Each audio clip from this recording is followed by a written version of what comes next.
بسم اللہ الرحمن الرحیم۔ اللہ تبارک و تعالی کے پاکیزہ نام سے آغاز کرتے ہیں جو بہت مہربان اور نہایت رحم والا ہے۔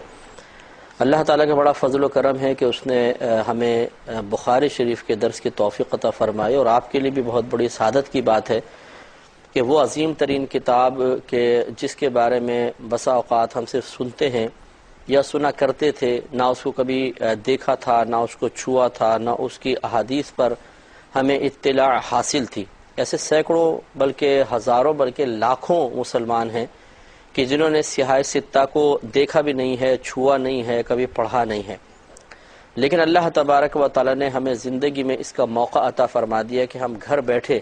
درس بخاری شریف سننے کی سعادت حاصل کر رہے ہیں۔ تو اس کی ہمیں قدر کرنی چاہیے، اور نبی کریم صلی اللہ علیہ وسلم نے اپنی حیات طیبہ میں جو کچھ کلام فرمایا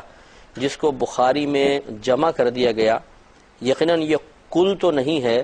کل کا بعض ہی ہے، لیکن پھر بھی بہت کچھ ہے، اور ہمیں یہ دیکھنا ہے کہ نبی کریم صلی اللہ علیہ وسلم کے اس فرمان میں، اس کے علاوہ ان فرامین میں، اور اس کے علاوہ جو صحابہ کرام کے اقوال وغیرہ بھی اس میں درج کیے گئے ہیں، ان سے کیا کیا نکات حاصل ہوتے ہیں۔ یہ امام بخاری رحمۃ اللہ علیہ کا امت پر بہت بڑا احسان ہے کہ انہوں نے بڑی محنت کے ساتھ ایک قابل اعتماد حدیثوں کا ذخیرہ ہم تک پہنچایا،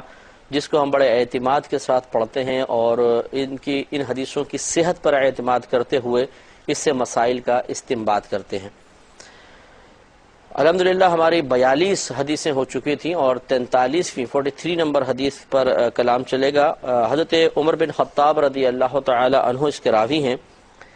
یہ کہتے ہیں کہ یہود میں سے ایک شخص ایک مرتبہ آپ کے پاس آیا اور اس نے عرض کی کہ اے امیر المومنین، آپ کی کتاب میں ایک آیت ایسی ہے جس کو آپ لوگ پڑھتے ہیں، اگر یہ آیت ہم یہودیوں کے گروہ پر نازل ہوتی تو ہم اس دن کو عید کا دن بنا لیتے۔ یعنی اسے کہنے کا مطلب یہ تھا کہ آپ کے قرآن میں ایک آیت ایسی ہے، جب ہم اس پر مطلع ہوئے تو ہم یہ سوچتے ہیں کہ اگر یہ آیت ہم پر نازل ہوتی تو جس دن یہ نازل ہوتی ہم اسے عید کا دن بنا لیتے۔ حضرت عمر فاروق رضی اللہ تعالی عنہ نے اس شخص سے دریافت فرمایا کہ وہ کون سی آیت ہے؟ اس نے کہا یہ آیت کہ الیوم اکملت لکم دینکم، یعنی آج کے دن مکمل کر دیا میں نے تمہارے لیے تمہارے دین کو،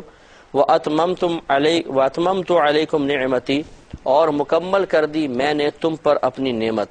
وَرَضِيتُ لَكُمُ الْإِسْلَامَ دِينًا، اور میں تمہارے لیے اسلام کے دین ہونے سے راضی ہو گیا۔ تو یہ آپ کو پتہ ہے کہ یہ آخری آیات میں سے ہیں کہ جو نبی کریم صلی اللہ علیہ وسلم پر نازل ہوئیں، جب سرکار تبلیغ کا کام سر انجام دے چکے، آپ نے اللہ تبارک و تعالیٰ کے پیغام کو مکمل طور پہ پہنچا دیا، تب یہ آیت نازل ہوئی تھی کہ اللہ تعالیٰ نے فرمایا کہ آج کے دن میں نے تمہارے لیے تمہارے دین کو مکمل کر دیا اور تم پر اپنی نعمت کو تمام کر دیا، اور تمہارے لیے اسلام کے دین ہونے کے اعتبار سے راضی ہو گیا۔ جب اس شخص نے یہ بات بولی تو عمر فاروق رضی اللہ تعالی عنہ نے ارشاد فرمایا کہ قد عرفنا ذلك اليوم، بے شک ہم جانتے ہیں اس دن کو، والمکان الذي نزلت فيه على النبي صلی اللہ علیہ وسلم، اور اس جگہ کو بھی ہم جانتے ہیں کہ جس میں نبی کریم صلی اللہ علیہ وسلم جلوہ افروز تھے تو یہ آیت نازل ہوئی تھی۔ وَهُوَ قَائِمٌ بِعَرْفَةَ يَوْمَ جُمْعَةٍ، نبی کریم صلی اللہ علیہ وسلم عرفہ میں کھڑے ہوئے تھے اور جمعے کا دن تھا۔ تو دیکھیں اس شخص نے پہلی بات تو یہ کہ یہ امیر المومنین حضرت عمر فاروق رضی اللہ تعالی عنہ کی خدمت میں عرض کی کہ آپ کو ایک آیت ایسی ملی ہے جس کے ایسے مضامین ہیں، کیونکہ اس میں اللہ تبارک و تعالی نے ایک تو دین کے مکمل ہونے کے بارے میں ارشاد فرمایا، دوسرا اپنی نعمت کے تمام ہونے کے بارے میں کلام فرمایا، گویا کہ جن سے خطاب ہے انہیں اللہ نے ایک بہت بڑی نعمت عطا فرمائی اور اس کی تکمیل بھی فرما دی، اور پھر اللہ تبارک و تعالی خود ایک دین کے بارے میں ارشاد فرمائے کہ میں اسلام کے دین ہونے کے اعتبار سے، یعنی تمہارے لیے اسلام کے دین ہونے کے اعتبار سے راضی ہوں۔ تو اس میں چونکہ اللہ تعالیٰ کی طرف سے اپنی نعمت کے تمام ہونے، مکمل ہونے اور مسلمانوں سے راضی ہونے کی گویا کہ ایک بشارت موجود ہے، تو شخص نے کہا کہ اگر یہ ہمیں ملتی آیت جس دن تو ہم اسے عید کا دن بنا لیتے۔ عمر فاروق رضی اللہ تعالی عنہ نے اس کا رد نہیں کیا کہ عید کا دن بنانے کا کیا فائدہ، کیوں تم عید کا دن مناؤ گے؟ کیا اللہ تعالیٰ نے حکم دیا ہے؟ نہیں، بلکہ حضرت عمر فاروق رضی اللہ تعالیٰ عنہ نے ثابت فرمایا کہ جس دن کوئی اللہ تعالیٰ کا انعام حاصل ہوتا ہے اس دن کو عید منانا، یعنی اس میں خوشی کا اظہار کرنا، اس میں کوئی حرج نہیں ہے، اور ہمیں اس تکلف کے اختیار کرنے کی اس لیے حاجت نہیں ہے کہ اللہ تبارک و تعالی نے جب اس آیت کو نازل فرمایا تو ہمارے لیے تو ویسے ہی وہ عید کا دن تھا، یعنی جمعے کا دن، اور مقام بھی ایسا معتبر تھا، یعنی میدان عرفات۔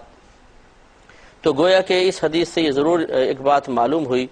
کہ یہود بھی ہمارے قرآن کو پڑھا کرتے تھے اور قرآن کی آیات پر غور و تفکر کر کے اس پر رشک کیا کرتے تھے اور اپنے لیے تمنا کرتے تھے کہ کاش ہمیں بھی ایسی کوئی چیز حاصل ہوتی۔ تو ہمیں غور و تفکر کرنا چاہیے کہ ایک ایسی قوم کہ جس نے نبی کریم صلی اللہ علیہ وسلم کا کلمہ نہیں پڑھا، لیکن جب وہ ہمارے قرآن پر مطلع ہوئے تو ان کو تمنا ہوئی کہ کاش یہ آیت ہمیں ملتی، لیکن جن کو مل گئی ہے ان کے بارے میں آپ تھوڑا غور و تفکر فرمائیں کہ کیا وہ بھی اس آیت کو حاصل کرنے کے بعد خوشی کا اظہار کرتے ہیں، یا انہوں نے اس جیسے ایک تو آیت نازل ہوئی وہ جمعے کا دن ہی تھا، عید کا دن تھا، کہ یہ حدیث میں ہے نبی کریم صلی اللہ علیہ وسلم نے ارشاد فرمایا کہ اللہ تعالیٰ نے جمعے کے دن کو مومنین کے لیے عید کا دن قرار دیا ہے، تو وہ تو خیر نازل ہوئی، لیکن اب اس آیت کو پانے کے بعد ہمیں بھی کچھ نہ کچھ تو خوشی کا اظہار کرنا چاہیے تھا، یا کم از کم خوش ہونا چاہیے تھا، الفاظ تشکر ہماری زبان سے نکلنے چاہیے تھے، لیکن ہمارا المیہ یہ ہے کہ ہم قرآن عظیم کو پڑھنے کے لیے تیار نہیں ہیں، اور پڑھیں تو ترجمہ اور تفسیر کے ساتھ سمجھنے کے لیے تیار نہیں ہیں، عربی عبارات پڑھتے چلے جاتے ہیں، کچھ پتہ نہیں ہوتا کہ ہم کیا پڑھ رہے ہیں کیا نہیں، بس جلدی جلدی صفحے پلٹنے، قرآن عظیم ختم کرنے کے اوپر زور ہوتا ہے، اور گنتے ہیں 1 ہو گیا 2 ہو گیا 3 ہو گیا، اور پھر فوراً ایصال ثواب کے لیے کوشش شروع ہو جاتی ہیں، دوسروں سے مانگتے ہیں، خود ایصال ثواب کرتے ہیں، اور اس طریقے سے جو قرآن کا اصل مقصود اور نزول کے اصل مقاصد تھے انہیں فراموش کر دیتے ہیں۔ ہمیں بھی چاہیے کہ اس آیت پر غور و تفکر کریں کہ اللہ تعالیٰ ارشاد فرما رہا ہے کہ آج کے دن میں نے تمہارے لیے تمہارے دین کو مکمل کر دیا۔ اس کا مطلب یہ ہے کہ دین کامل ہو گیا، مکمل ہو گیا، جتنے احکام نازل ہونے تھے نازل ہو گئے، تو اب ایک تو مزید کوئی حکم کوئی سختی نہیں آئے گی۔ دوسری بات یہ ہے کہ کسی چیز کی تکمیل جب ہو جاتی ہے تو انسان کو خوشی ہوتی ہی ہے، تعلیم کمپلیٹ ہو جاتی ہے، بچوں کی ایک عمر کا ایک خاص حصہ ایسا ہوتا ہے جب مکمل ہو جاتا ہے تو شادی بیاہ کا موقع آتا ہے، شادی بیاہ بھی کر دیتے ہیں تو ہم کہتے ہیں اب تو بس اپنی لائف کمپلیٹ ہو گئی۔ تو اسی طرح اور دیگر انعامات ملتے ہیں تو انسان کو خوشی ہوتی ہے کسی چیز کی تکمیل پر۔ تو اللہ تعالیٰ نے یہاں پر دین کے بارے میں ارشاد فرما رہا ہے کہ آج کے دن تمہارے لیے دین کو مکمل کر دیا، تو ہمیں بھی خوشی ہونی چاہیے تھی، لیکن وہ خوشی ہو تو تب کہ جب ہم قرآن کو پڑھیں اور سمجھیں، اور پھر ہمیں آیات کے مفہوم حاصل ہوں اور ہم اس پہ اظہار تشکر اظہار خوشی کریں۔ اور پھر دیکھیے اتممت علیکم نعمتی، میں نے تم پر اپنی نعمت کو تمام کر دیا، نعمت کو مکمل کر دیا، یعنی تمہیں قرآن کے ذریعے وہ چیزیں عطا فرمائیں کہ جب تم ان پر عمل کرو، قرآن کی تعلیمات کو اپناؤ، اسے عملی طور پہ نافذ کرو، تو اللہ تعالیٰ کی بارگاہ سے تمہیں وہ انعامات ملیں گے جس کا تم تصور بھی نہیں کر سکتے۔ اور پھر اسلام کے ہمارے لیے ضرورت دین کے راضی ہونے کا بھی اللہ تعالیٰ نے اعلان فرمایا۔ خلاصہ کلام یہ ہے کہ اس میں تمام وہ باتیں موجود تھیں کہ جن پہ غور و تفکر کرنے کے بعد ہمیں اللہ تعالیٰ کی بارگاہ میں شکر ضرور ادا کرنا چاہیے تھا، لیکن ہم کر اس لیے نہیں پاتے ہیں کہ ہم اس پر مطلع نہیں ہوتے ہیں۔ تو اس سے کم از کم اب جو سننے والے ہیں وہ اس آیت کو سن چکے ہیں، اس کا مفہوم سمجھ چکے ہیں، تو ہمیں کم از کم یہ چاہیے کہ کم از کم ایک بار تو اللہ تبارک و تعالیٰ کی بارگاہ میں عرض کریں کہ اللہ تیرا بڑا شکر ہے کہ تو نے ہمیں اتنی نعمت عطا فرمائی کہ دین کو بھی ہمارے لیے مکمل کیا، نعمت کو بھی تمام کر دیا، اور تو نے ہمیں اپنے حبیب کریم صلی اللہ علیہ وسلم کی امت میں پیدا فرمانے کے ساتھ ساتھ مسلمان بھی بنا دیا۔ ان پر اظہار تشکر ضرور ہونا چاہیے۔ دوسری بات جیسے کہ معلوم ہوا کہ جس دن یا کسی خاص تاریخ کو کوئی بڑا واقعہ ہو تو اسے وجہ خوشی بنا لینا اور اس دن میں خاص طور پر خوشی کا اظہار کرنا، اس میں شرعاً کوئی حرج نہیں ہے، کیونکہ یہود کے ہاں یہ تصور موجود ہے اور ہمارے مذہب اسلام میں بھی یہ تصور موجود ہے۔ جیسے کہ نبی کریم صلی اللہ علیہ وسلم جب مدینہ منورہ تشریف لائے تو یہود کو 10 محرم الحرام کا روزہ رکھتے ہوئے پایا، تو آپ نے ارشاد فرمایا کہ یہ کیوں تم روزہ رکھتے ہو، اتنا اہتمام، اتنا سب ایک جوش، ایک ولولہ ہے۔ انہوں نے عرض کی کہ بات دراصل یہ ہے کہ یہ وہ تاریخ ہے جس میں اللہ تبارک و تعالی نے موسیٰ علیہ السلام کو فرعون سے نجات بخشی تھی اور فرعون اور اس کی قوم کو غرق کیا تھا۔ تو موسیٰ علیہ السلام نے اللہ تعالیٰ کی بارگاہ میں اظہار تشکر کرتے ہوئے، شکر ادا کرتے ہوئے روزہ رکھا تھا۔ تو ہم بھی موسیٰ علیہ السلام کی پیروی میں، اتباع میں روزہ رکھتے ہیں۔ نبی کریم صلی اللہ علیہ وسلم نے اس بات کو سننے کے بعد ارشاد فرمایا کہ موسیٰ علیہ السلام کی موافقت اختیار کرنے میں تمہارے مقابلے میں ہم موسیٰ سے زیادہ قریب ہیں۔ اور پھر آپ نے صحابہ کرام کو فرمایا کہ تم بھی روزہ رکھو۔ بعض صحابہ نے عرض کیا رسول اللہ صلی اللہ علیہ وسلم اگر ہم روزہ رکھیں گے تو یہود سے مشابہت ہو جائے گی، کیونکہ یہ یہود کی عادت تھی کہ اگر مسلمان کوئی اچھا کام اپناتے جس کو پہلے یہود اپنائے ہوتے تھے تو وہ طنز کیا کرتے تھے کہ دیکھا شریعت اپنی لانے کا کہتے ہیں اور ہمارے طریقے پہ چل رہے ہیں۔ جیسے کعبۃ اللہ کے مسئلے میں جب تک مسلمان بیت المقدس کی طرف رخ کر کے نماز پڑھتے رہے یہ لوگ تانا زنی کرتے رہے، پھر جب وہ نبی کریم صلی اللہ علیہ وسلم نے اللہ کے حکم سے تبدیل کیا اور کعبۃ اللہ کی طرف رخ کیا تو پھر ان کے چہرے دیکھنے کے قابل تھے، اور پھر ان کو شدید طیش آیا کہ کم از کم ہمیں طنز کا موقع مل رہا تھا اور وہ ہم سے مقصود چھن گیا۔ اسی طریقے سے صحابہ کرام نے اسی خدشے کے پیش نظر یہاں پر عرض کیا رسول اللہ اگر ہم بھی صرف 10 محرم الحرام کا روزہ رکھیں گے تو ضرور بعد میں یہود کہیں گے کہ دیکھا نا جو ہم کر رہے ہیں وہ تم کر رہے ہو، بلکہ تمہارے نبی بھی کر رہے ہیں۔ تو نبی کریم صلی اللہ علیہ وسلم نے اس درخواست کو سننے کے بعد یہ نہیں فرمایا کہ اچھا پھر نہ رکھو، بلکہ ارشاد فرمایا کہ اچھا پھر ایک دن پہلے یا بعد کا روزہ بھی ملا لو، یعنی 9 اور 10 یا 10 اور 11۔ معلوم یہ ہوا کہ جس دن میں کوئی بڑا انعام نازل ہوا، جس دن میں اللہ تبارک و تعالی نے کوئی بڑی نعمت عطا فرمائی، تو انبیاء علیہ السلام کا بھی طریقہ رہا ہے کہ وہ عبادت کے ذریعے اس کو منایا کرتے تھے یا اظہار تشکر کیا کرتے تھے، جیسے کہ موسیٰ علیہ السلام نے کیا۔ اور پھر یہ واقعہ موسیٰ علیہ السلام کے زمانے میں ہوا تھا، لیکن جب 10 محرم الحرام آتا رہا تو یہود جو موسیٰ علیہ السلام کی پیروی کرنے والے تھے وہ روزے رکھتے رہے۔ پھر یہ سلسلہ مدینہ تک پہنچا، پھر نبی کریم صلی اللہ علیہ وسلم نے واقعہ ہوا ہے کئی سو سال پہلے، لیکن سرکار بھی ایک اپنے نبی بھائی کی موافقت اختیار کرتے ہوئے 10 محرم الحرام کا نہ صرف خود روزہ رکھ رہے ہیں بلکہ دوسروں کو بھی تلقین کر رہے ہیں کہ وہ اس طرح کریں، اور پھر اب یہ آج تک جاری و ساری ہے۔ اس سے معلوم ہوا کہ خلاصہ کلام وہی ہے کہ جب اللہ تعالیٰ کا کوئی انعام نازل ہو اس دن کو خوشی کا ذریعہ بنا لینا یا اس دن خوشی کا اظہار کرنا اور عبادات اختیار کرنا یہ انبیاء علیہ السلام کا طریقہ ہے۔ لہٰذا اب ذرا تھوڑا سا یہ غور کیجئے کہ سارے انعام ایک طرف، سارے اللہ کے فضل اور کرم ایک طرف، لیکن نبی کریم صلی اللہ علیہ وسلم کی کائنات میں آمد بلا مبالغہ کہا جا سکتا ہے کہ یہ اللہ تعالیٰ کے بڑے بڑے انعامات میں سے ایک انعام ہے۔ اگر نبی کریم صلی اللہ علیہ وسلم تشریف نہ لاتے تو یہ حدیث قدسی کا مفہوم ہے کہ اگر نبی کریم کو پیدا کرنا مقصود نہ ہوتا تو اللہ تبارک و تعالیٰ اپنی ربوبیت ہی ظاہر نہ فرماتا، یعنی اپنا رب ہونا ظاہر نہ فرماتا۔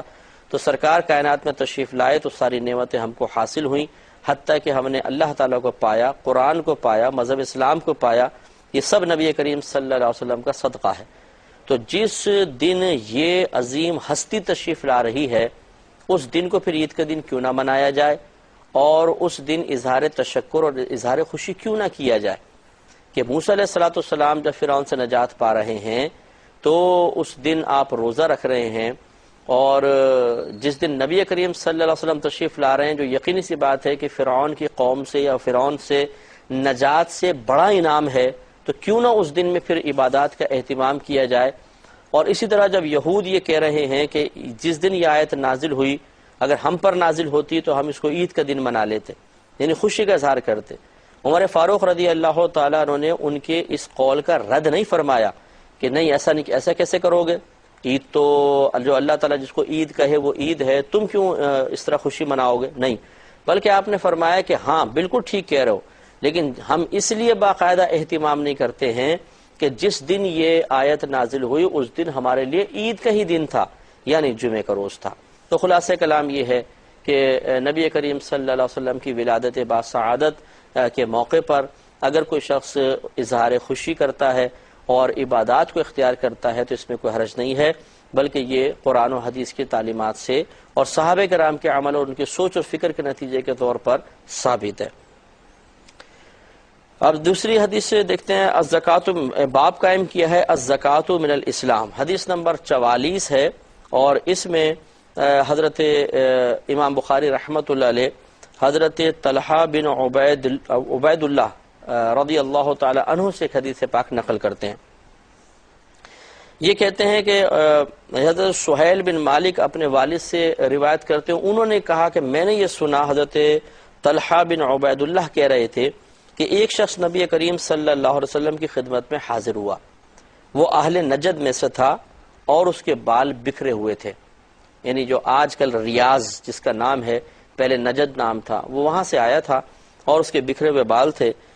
یہ فرماتے ہیں کہ ہم اس کی آواز کی گنگناہٹ سن رہے تھے، یعنی وہ ایسے تو کچھ بار بار بول رہا تھا لیکن ہمیں صحیح سمجھ میں نہیں آ رہا تھا، اور ولا نفقہ ما یقول، اور ہم سمجھ نہیں پا رہے تھے جو وہ کہہ رہا تھا، حتیٰ کہ وہ قریب آ گیا تو پھر ہم نے سنا کہ وہ سوال کر رہا تھا اسلام کے بارے میں، یعنی گویا کہ وہ کہہ رہا تھا، یہاں تفصیل تو یہاں نہیں ہے، شارحین نے لکھا گویا کہ وہ شخص یہ کہہ رہا تھا یا رسول اللہ مجھے اسلام کے بارے میں بتائیے، یا جو اسلام کے بنیادی ارکان ہیں ان کی خبر دیجیے۔ تو نبی کریم صلی اللہ علیہ وسلم نے ارشاد فرمایا کہ 5 نمازیں دن میں اور رات میں، یعنی اسلام کی جو علامات ہیں یا جو اسلام کے ارکان ہیں ان میں سے ایک نماز ہے، سرکار نے فرمایا 5 نمازیں دن میں اور رات میں۔ اس نے پوچھا کہ کیا ان نمازوں کے علاوہ مجھ پر کوئی اور نماز بھی لازم ہے؟ نبی کریم صلی اللہ علیہ وسلم نے ارشاد فرمایا کہ نہیں، مگر یہ کہ تم نفل ادا کرو تو تمہاری مرضی ہے، لیکن تم پہ فرض جو نمازیں ہیں وہ 5 ہی ہیں۔ پھر نبی کریم صلی اللہ علیہ وسلم نے ارشاد فرمایا اور رمضان کے روزے، یہ بھی اسلام کے رکن ہیں۔ اس نے عرض کی کہ کیا مجھ پر ان رمضان کے روزوں کے علاوہ کچھ اور روزے بھی فرض ہیں؟ تو نبی کریم صلی اللہ علیہ وسلم نے فرمایا کہ نہیں، ہاں اگر تم نفل روزے رکھو تو تمہاری مرضی ہے۔ راوی کہتے ہیں کہ پھر نبی کریم صلی اللہ علیہ وسلم نے اس کے لیے ذکر کیا کہ زکوٰۃ، تیسرا رکن ہے زکوٰۃ۔ اس نے عرض کی کہ کیا مجھ پر اس زکوٰۃ کے علاوہ بھی کچھ مال خرچ کرنا لازم ہے؟ نبی کریم صلی اللہ علیہ وسلم نے ارشاد فرمایا کہ نہیں، ہاں اگر تم نفل ادا کرو تو تمہاری مرضی ہے۔ تو یہاں پہ 3 ارکان کا ذکر ہے۔ یہ ایسا ہوتا ہے کہ بعض اوقات جیسے شروع اسلام کے اندر جتنے احکام نازل ہوتے رہے، جتنے ارکان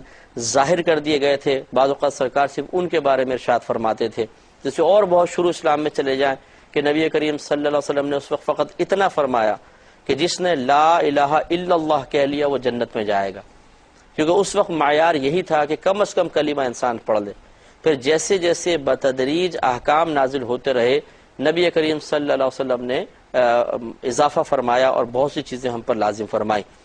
لہٰذا یہاں پر 3 کا ذکر ہے تو یہ مطلب نہیں ہے کہ 3 ہی مذہب اسلام کے ارکان ہیں، پہلے کی حدیث ہے، بعد میں اور بھی جب ارکان آ گئے تو نبی کریم صلی اللہ علیہ وسلم نے خود دیگر ارکان کا بھی ذکر فرمایا ہے، جس سے کہ آگے حدیثیں آ جائیں گی۔ چونکہ وقت کی قلت ہے، انشاءاللہ اس حدیث کو ہم نیکسٹ پروگرام میں کمپلیٹ کریں گے، آپ بھی دیکھیے گا۔ اللہ تبارک و تعالی ہم سب کو وہ پروگرام دیکھنے کی بھی توفیق عطا فرمائے، آمین۔ وآخر دعوانا ان الحمد للہ رب العالمین۔